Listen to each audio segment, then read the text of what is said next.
cloud. Okay. So I can share this on the Open Access and Scholarly Communications guide that you can access via the library website. So once again, my name is Chris Barnes, and I'm the assistant professor and digital publishing librarian at Adelphi University Libraries. Welcome very much to this presentation at the start of Open Access Week 2023. As I said, we'll be talking about the crossroads that open access publishing is facing, and I will be looking at that issue through the lens of community over commercialization, which is the theme of this year's Open Access Week. We're pretty informal today. There's a group of about 15 of us, so if at any time I say anything that is a little confusing or use an acronym I don't explain, feel free to raise your hand and ask me for a clarification. After I finish my presentation, I will turn off the recording so that we can have a very open and honest Q&A session. But you can also feel free to email me after this as well, and I'll be sharing the recording and the slides with everyone who is registered. Okay. So let's talk about what we're going to cover today. As I already mentioned, today's theme is community over commercialization. And there are a few different ways of sort of looking at that theme or treating that theme. One way is as collective action versus commercial oligopoly. And I regret already using that term because it's going to be tough to pronounce throughout this presentation, but it's an important one. As well as nonprofit versus for-profit publishers and institutions. Those are some key distinctions that are going to really inform much of what I'm going to be talking about today. The coming crossroads. The two fundamental differences that are coming down the pike are that Coalition S is going to end support for hybrid journals. Hybrid journals are journals that charge subscription prices while also charging additional fees on top of that in order to publish an individual work open access. Soon, federal funders are also going to end the 12-month embargo option for making publicly funded research openly available. Until now, or until this policy has been implemented, there's been a 12-month embargo option, meaning that people without subscriptions to those journals needed to wait a full year before being able to access the content. Next, we'll look at the details of Plan S, which many of you have heard of. It's probably the main driver of open access policies and transformations around the world because of its size and the amount of money that they control. And we'll be looking specifically at their rights retention strategy. This means basically they encourage authors to retain their copyright in at least the manuscript version of their work rather than signing all of their copyright over to the publisher in agreement for publication. And we'll also be looking at transformative arrangements or agreements. And these are some of the new business models that have been implemented in order to make open access economically feasible. We'll then look at the Nelson Memo, which many of you have heard of, especially in the sciences. The full title for that is the Free, Immediate, and Equitable Access to Federally Funded Research. The two keywords there are immediate and equitable. And we'll be looking at least one of the updates to the public access plans that federal government agencies are required to publish so that researchers who are applying for funding or fulfilling their funding requirements are able to do so with the least amount of headaches possible. Lastly, we'll look at some of the new funding models that are being used to pay for open access publishing. The two most popular and relevant are the read and publish model and the subscribe to open model. So I'd like to talk a bit about the theme first, just to provide some overall context for the rest of the presentation. Community over commercialization could really be a subtitle, if you will, for the 20-year OA movement. It was 20 years ago in 2003 that the Berlin Open Access Initiative was convened, and many of our fundamental OA principles are traced back to that meeting and the Declaration of Principles that was signed there. In those 20 years, a large part of the effort has been focused on finding community-based alternatives to unsustainable commercial options.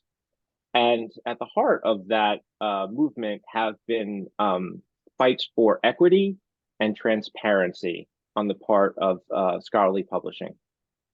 So we can view community over commercialization also as, if you will, collective action over commercial oligopoly.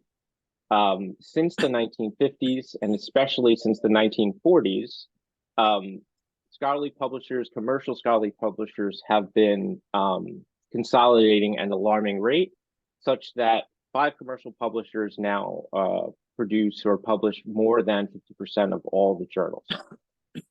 Since the 1950s, we've also seen dramatic price increases for the subscriptions that libraries are asked to pay. And since during that time, libraries have also been forced to sign non-disclosure agreements, meaning that we can't compare notes with other libraries to see how much they're paying for the exact same content, which often varies widely depending upon the size of the institution and the budget. And it's resulted in that oligopoly, the ability to maintain a monopoly of a few group of commercial publishers. So in opposition to that, we've had universities, libraries, and funders working together in an attempt to use their power, leverage, and funding dollars to actually lead to an open access future. And so Coalition S and Plan S are some of the major players. Coalition S is basically all of the European funding national bodies. So the German, the French, the Italian, all of those national funders got together and agreed on something called Plan S, which was a goal, a plan for getting to full and immediate open access by 2020. That has been pushed back gradually, and so now we're looking at 2024 as being the date when everything goes fully open access. Coalition S has been joined, as I'll explain in detail more in a bit. Coalition S has been joined by American funders such as the Gates Foundation, the Howard Hughes Medical Institute, and many others, so that the details of Plan S are now applicable widely to publishers all over the world. Furthermore, researchers, librarians, and administrators have been working in conjunction with peers at other schools and at other campuses within universities to push back against those dramatic price increases and the non-disclosure agreements.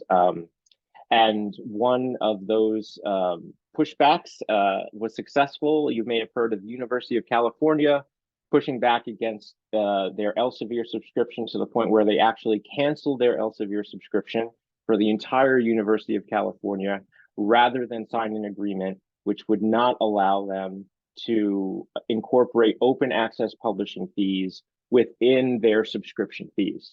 So California wanted one price such that they would be able to read everything that was behind a paywall, and all of their faculty would be able to publish in those journals at no extra cost. Elsevier did not want that, and it took many months of California actually showing that it would not agree to that before they would come back to the table and strike a deal. Project Deal is a German version of that, whereby all of the German research institutions and universities banded together and told Elsevier no. Same basic results.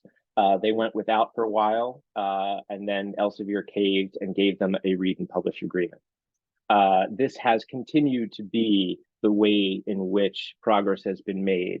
And so you can see that collective action has really played an important role, as has nonprofit versus for-profit distinctions within the scholarly publishing landscape. Publishers provide an enormously valuable service. However, commercial publishers have gotten very good at overcharging for those services at an alarming rate. The profit margins that they have been able to gain have been north of 30%, which is, double what Google, Facebook, things like that, the most profitable other sectors in our economy make.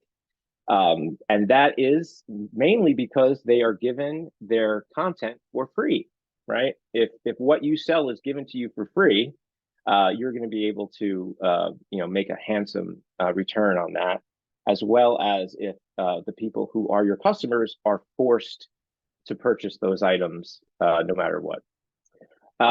So we are seeing more subscription money being used to fund OA, based upon the calculation that's almost 10 years old now, that there is more than enough money in the scholarly publishing subscription industry to pay for all of the open access publishing that's currently happening.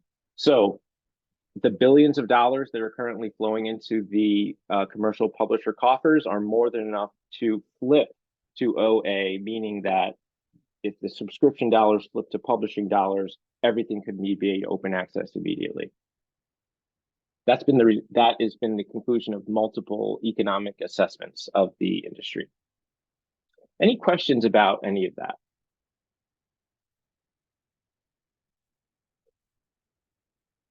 Okay. So let's talk more about the coming crossroads then. Scholarly publishing has been deeply resistant to change.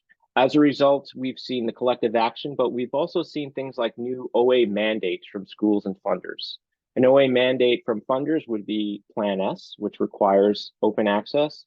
An OA mandate from schools, an important example, relevant example, would be those maintained by Harvard first, MIT, Stanford, many others now, which require the faculty not retain their copyright in their manuscript, and that the university has an entitled right to that manuscript going into their institutional repository, meaning that the content itself, not what the publisher adds to that content, has been produced by the faculty member, has been paid for by that university through their salary, and that it's wrong to just transfer the entire copyright over to the publisher with no sort of condition for access.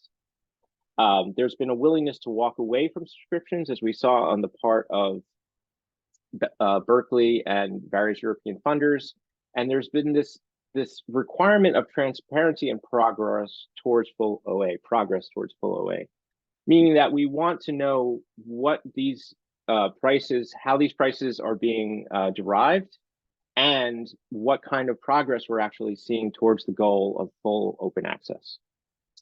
So to that end, Coalition S has decided to end support for hybrid journals in 2024. And federal funders are ending their 12-month embargo option in 2025. Both of these things are going to have major impacts on the economics of open access publishing for those publishers that are still reliant upon the hybrid model or the 12-month embargo, which are fewer and fewer ideally. And so in order to be eligible to publish research funded by a signatory of Plan S or the US government, publishers must transition to full OA, meaning no more subscriptions, or allow the posting of the author-accepted manuscript upon publication of the version of record with no embargo. That's a lot of gobbledygook. Author-accepted manuscript is the version of the work that's post-peer review, but before publication, before the DOI is applied, before the formatting is applied, before all of the value adds that the publisher provides. The author-accepted manuscript is the raw post-peer review content. And the idea is that if you don't want to publish in a fully open access journal, another way that you can fulfill your open access requirement is by posting the author-accepted manuscript in an openly accessible repository. So that if someone hits the paywall and they still need access to that very important scientific scholarly content, they're still able to get to the content, if not the pretty version created by the publisher. Publishers will also be able to very clearly display the value they add to a work if we're able to see the difference between the AAM and the version of record. Let's talk more about Plan S. It launched in 2018. It was initially European funders. Since then, US funders have been joining. There's close to, I think, $10 billion in funds just in Europe alone that these organizations control. And as I said, they see rights retention as a zero-cost path to OA. Depositing the author-accepted manuscript into an open access repository, like Adelphi's scholarly works, would fulfill the requirement.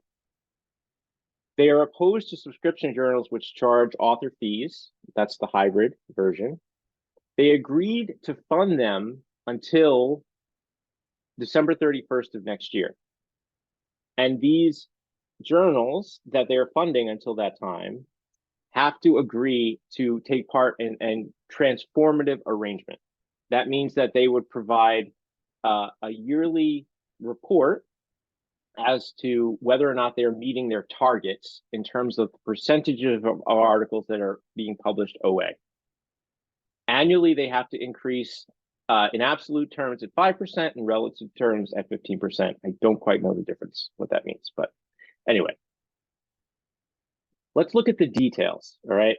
So if you go to the Plan S website, this is the crucial fundamental argument of Plan S. With effect from 2021, we note the asterisk, unfortunately, all scholarly publications on the results from research funded by public or private grants from those funders must be published in open access journals on open access platforms or made immediately available through open access repositories without embargo. That's the fundamental principle from 2018 that they are attempting to implement. And the first point of that plan is the idea of applying a Creative Commons license to the work. So authors or their institutions retain copyright to their publications, and all publications must be published under an open license, preferably CC BY. And again, that's traceable back to the Berlin Declaration from 20 years ago. Where applicable, open access publication fees are covered by the funders or research institutions, not by individual researchers. This is how they're getting at the equity angle. If the open access publishing industry needs to support itself via publication fees, then those fees are going to come from the funders, not from the individual authors. Furthermore, the funders support the diversity of business models for open access journals and platforms. There's been lots and lots of different business models attempting to come up with a sustainable means of supporting open access. The fundamental point, though, is that whatever the scheme or model might be, it has to be transparent. It has to explain where the money's going, why the costs are structured in that way, and what the future looks like. So this leads us to question, in order to comply with Plan S, do we have to publish in a fully open access journal and pay a fee? If I want to be compliant, do I have to find $3,000 for an article processing charge, which seems, if I don't have funding, to be kind of ridiculous? No, you don't have to publish just in a fully open access journal and pay a fee. The second option is to deposit that author-accepted manuscript into your institutional repository. And the third option is to publish in an OA journal that is under a transformative arrangement, meaning that your library has, or your funding agency has made an agreement with that publisher whereby their publication, their subscription fee also pays for you to publish in that journal. And Adelphi University Libraries is actively negotiating these kinds of agreements with different publishers. The Company of Biologists is one that we're working on right now, meaning that once this gets signed, that faculty wishing to publish in journals published by the Company of Biologists would not have to pay that open access fee as a result of this arrangement. Okay. Let's move on more specifically now to hybrid. The funders do not support the hybrid model of publishing, but they realize that these subscription business models are going to take time to transfer to open access business models, right? And so what they said was, okay, if you really are committed to transforming your journal to an open access journal, then we will allow you to continue to receive our money, but you have to show us that you're actually making progress, that you're increasing the percentage of works to OA, and you're coming up with a sustainable business model that will work in the long term. And so the idea is that these transformative arrangements would be temporary, and reports would have to be given as to whether or not the journals were actually complying and meeting the goals. The most recent report shows that about a third of the journals that were part of the program have been meeting their goals and are on track to flip fully open access in the next couple of years. Unfortunately, about 2/3 of them failed to meet those targets, all right? And if we look more closely at the data, we see on the left-hand side the 16 publishers that have submitted journals to be part of the program. And we can see that many of the publishers with the most missed journals are actually from the commercial publishers, Elsevier, Springer Nature, but not all of them, right? Here's the American Chemical Society, here's Cambridge University Press, okay? And so what this dashboard does is allow us to see the progress that's been made, okay? And more importantly, it allows Plan S to determine which of these publishers and which of these journals should remain in the program, or be kicked out because they are obviously not using the money to transform their business model, okay? And so, unfortunately, the fact that so many titles, to quote from the report, were unable to meet their OA growth targets suggests that for some publishers, the transition to full and immediate open access is unlikely to happen in a reasonable time frame. As Coalition S was seeking to encourage a time-limited transition, the decision to terminate this program at the end of 2024 appears well-founded, okay? So the idea is that these journals were not able, okay, to reach their goals. And at the end of this year, they are going to be withdrawn from this program, meaning that they will no longer be able to receive APC funds from signatories to Plan S. And furthermore, it is especially discouraging to note that there are at least 6 titles published by Springer Nature which have been unilaterally withdrawn from the TJ program despite meeting the 75% OA penetration rate, meaning that they got to 75% OA content, right, which is the goal. That's the goal, because at that point, you can flip to OA. And they still withdrew them from the program, meaning that these journals are never going to go fully OA. And to give a really important example, the 100% of the articles published in the European Journal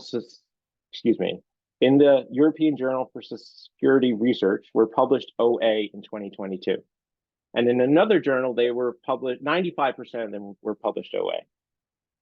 So the question becomes, what are the subscribers to these journals actually paying for?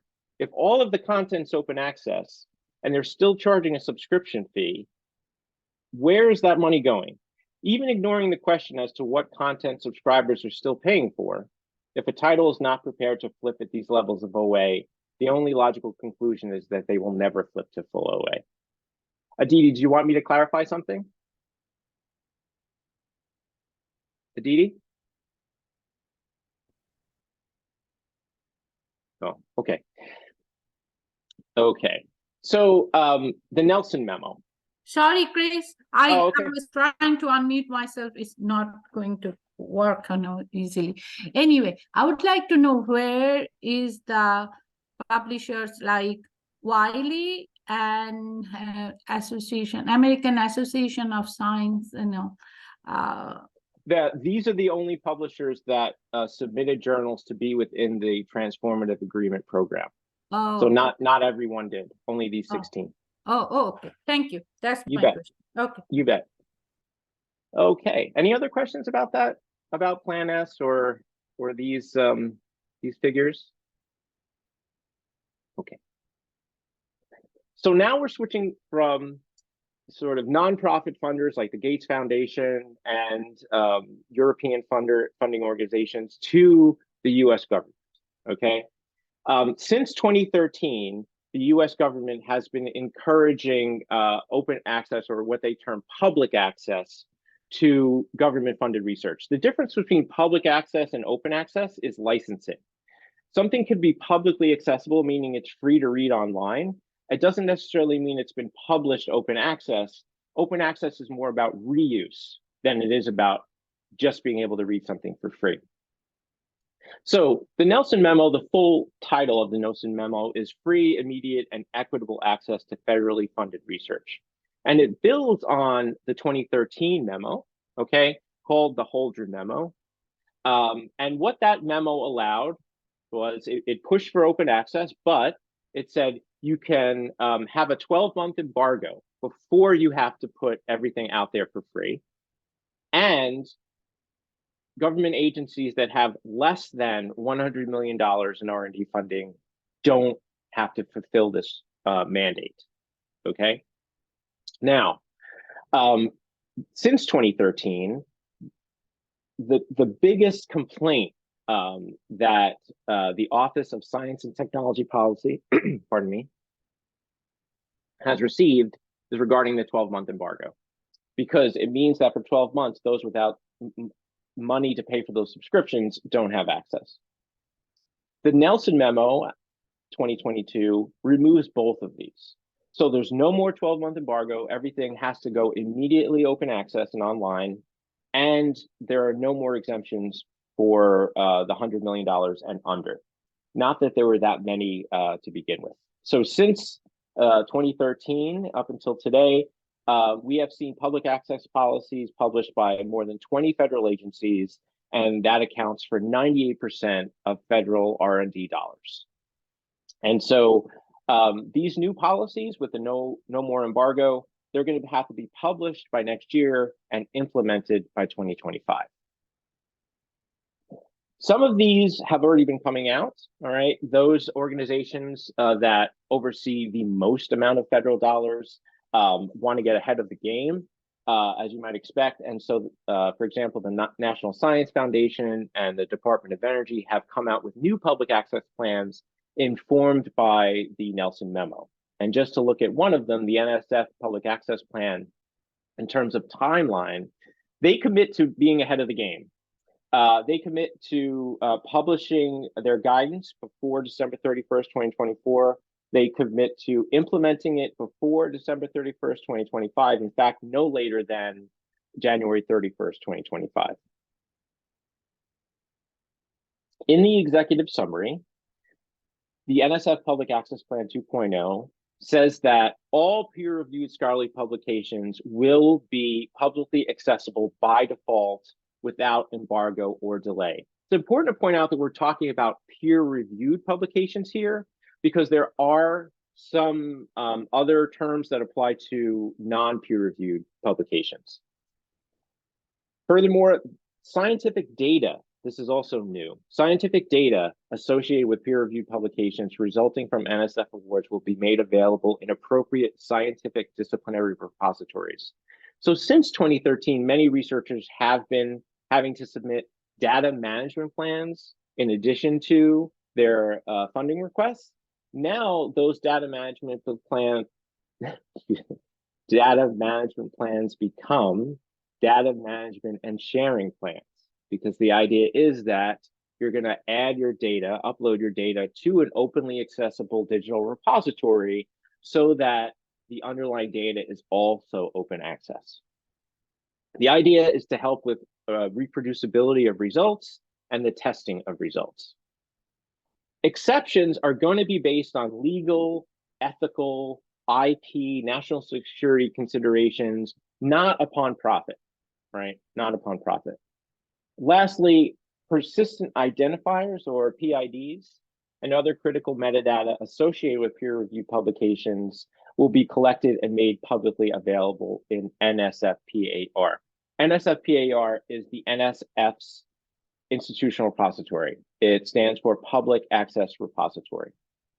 And so the idea is that in order to be able to discover and sift through and identify the most important research that results from this, everything needs to have an ID. Everything needs to be distinguished from the other thing, including researchers. Every researcher who submits a grant application is going to have to submit their personal identifier. Most likely, this is going to be an ORCID ID. The federal government has its own ORCID ID program, but more than likely, ORCID's going to be sort of the gold standard because it already is a transdisciplinary signifier or identifier. Equity, opportunities, and concerns. Here's where we talk about the problem with APCs. So they recognize that switching to a publication model whereby it is funded by publication fees is problematic for those people who don't have funding. Okay, so they're saying that we recognize this and that we need to take steps to minimize the potential impact of this in terms of for equity's sake, which is very important. And so one option might be that a small percentage of each APC that's funded by NSF is required to go into a publisher fund that gives discounts to unfunded researchers who are attempting to publish in their journals. There are lots of schemes aimed at increasing equity within the APC model, absent hybrid journals. Remember, we're talking APCs for fully open access journals, not hybrid journals. The other really important aspect of this plan that they want to promote is the use of author-accepted manuscripts. That idea that I mentioned earlier of taking your post-peer review manuscript and putting it inside an institutional repository so that the content of your scholarship is always openly accessible, even if the publisher's version of record is not. Okay.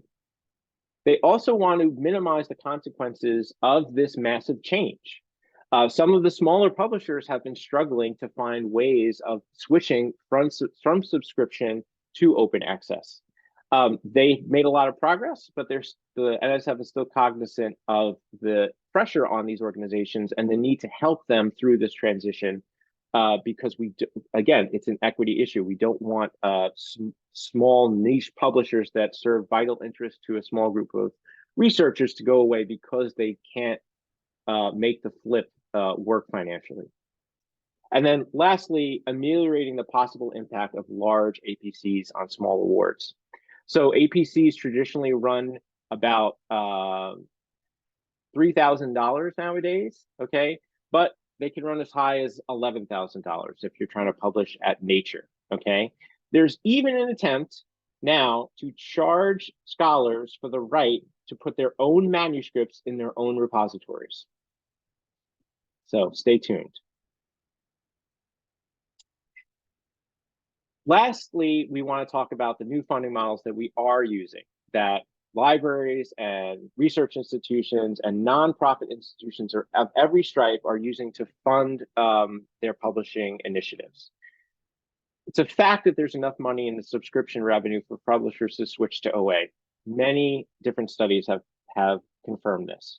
It's also a fact that commercial publishers want to continue to maintain their profits, of course, as they're publicly traded companies. They have to want to continue to make high profits. Otherwise, they're fired.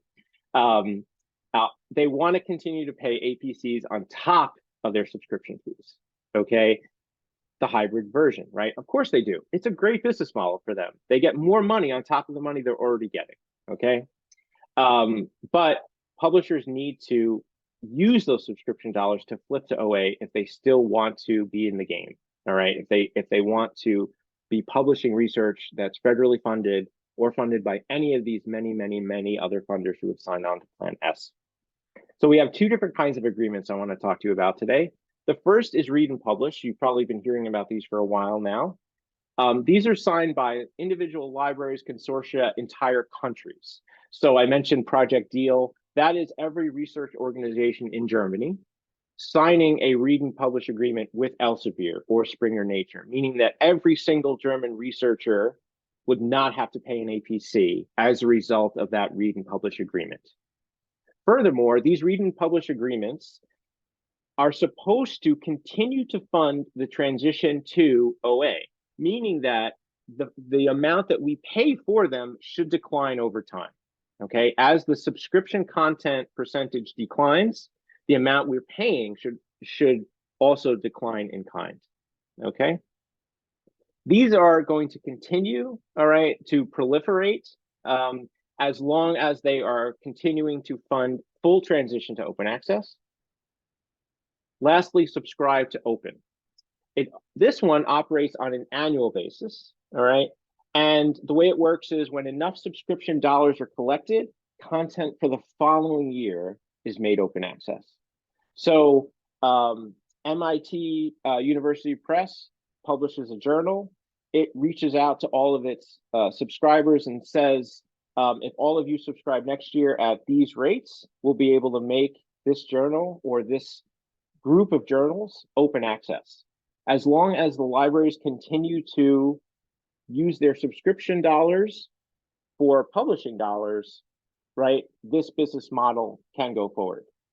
If certain libraries withdraw from this, right, putting more pressure on the other members of the group, these kinds of arrangements can fail in the sense that the following year's content would be behind a paywall, would not be open. Okay, so these are just two ways in which subscription dollars are being used to flip to fully OA in a financially sustainable way. There are still loads and loads of questions out there as to how publishers are going to ultimately react to the pressures put upon them by these forces from Plan S on one side and the US government on the other. My guess would be that we're going to see a lot more allowance of posting author-accepted manuscript into repositories without embargo. That is the zero-cost option, and I would argue it probably is represents the smallest hit to publisher revenue, and it allows them to clearly display all the value they add to a given publication, taking it from manuscript to published version. Stay tuned though. We won't know how these, especially the commercial publishers, are actually going to be able to make this work, or if they're simply not going to go OA in the foreseeable future. I am going to be giving out the slides, and I've included lots and lots of additional reading for those of you who are interested in seeing where I'm getting all of this information.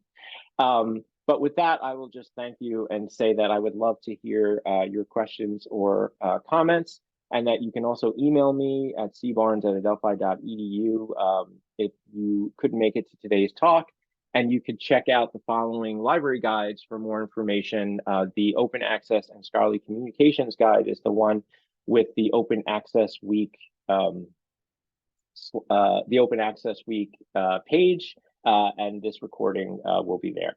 So I will go ahead and stop recording now, and thank you very much.